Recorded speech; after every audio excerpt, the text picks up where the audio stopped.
ang tawag natin dito ay Bomba Star! Bomba Star. Yes! Dapat mga babae yung challengers natin, pero parang hindi. Hindi babae itong si Anselmo and Clyde. Asa na ba Yes! sila? Puro lalaki ito! Wow!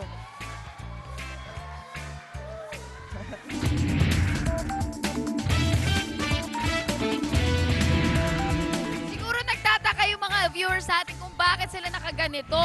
Bakit nga ba? Eto, panoorin natin lahat. Watch this.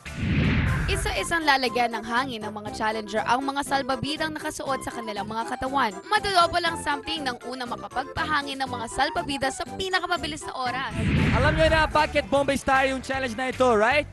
Ito yung bomba. Remember, tatlong Salbabida! salbabida sa baba, tsaka isang sa taas. Ang pinakamabilis, siya ang panalo rito, okay? Pero before we do that, meron akong something for you at something for you. Congratulations! Congratulations! Good luck! Wow! Natin yan. Pag panalo ka rito, pwede qualify for the Super Surfing Challenge mamaya. Okay guys, let's do this, Bombay Stars! Kasi let's start in 3, 2, 1, go! Okay, dapat may strategy. Kaya pabilisan lang ng pagbomba. Oh.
Tingnan mo na yan! Last one, last Tapusin mo one. yan!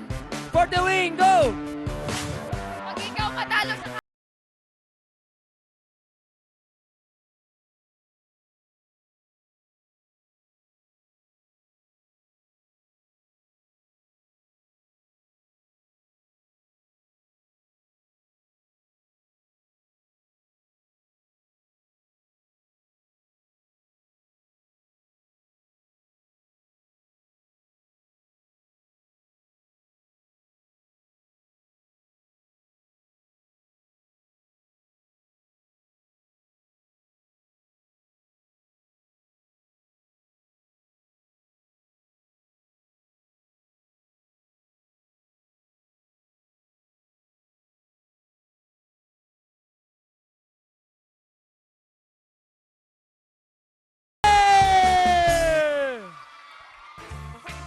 We have a winner!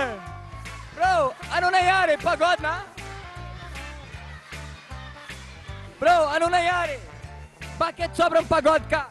Bakit sobrang pawis ka? Grabing workout. Ito yung workout nyo, di ba? Sinabi ko sa'yo. Eh mukhang sanay na sanay ka naman mag-workout ng ganyan.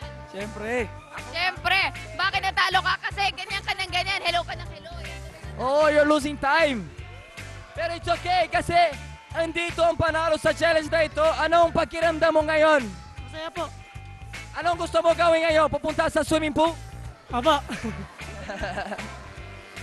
You can swim here. Gusto mo swim here? Ha?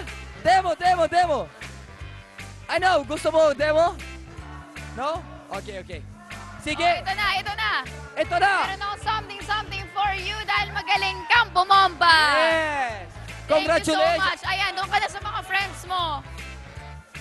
Anong gusto mo sabihin sa mga fans mo dito? Salamat sa suporta nyo.